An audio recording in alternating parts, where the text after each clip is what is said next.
Get your free copy of the complete tutorial at www.teachucomp.com/free. In this chapter, we will review the transactions that you will need to use in order to correctly account for funds held within a client's trust account within most, if not all, states. You should always be aware of the reporting requirements within your state and adhere to the regulations given.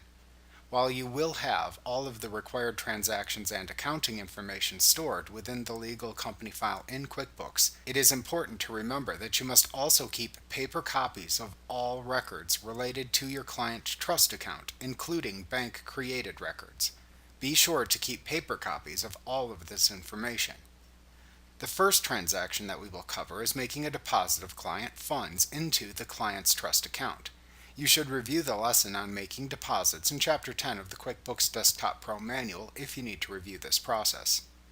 Start by selecting Banking, Make Deposits from the menu bar.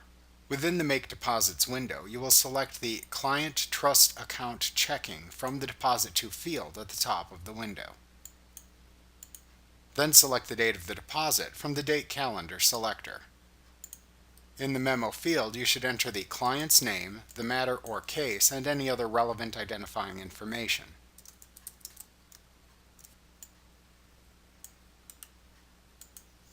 Then select the name of the client and matter from the drop-down that appears when you click into the first empty row underneath the Received From column. Then select the Client Trust Liabilities account from the adjacent From Account columns drop-down menu. You can then re-enter the memo information into the Memo column.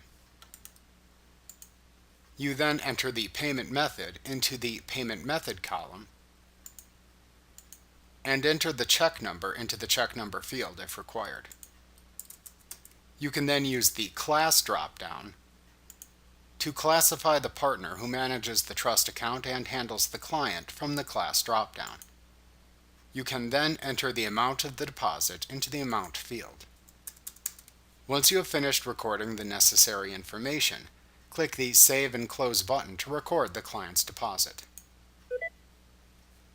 Like what you see? Pick up your free copy of the complete tutorial at www.teachucomp.com/free.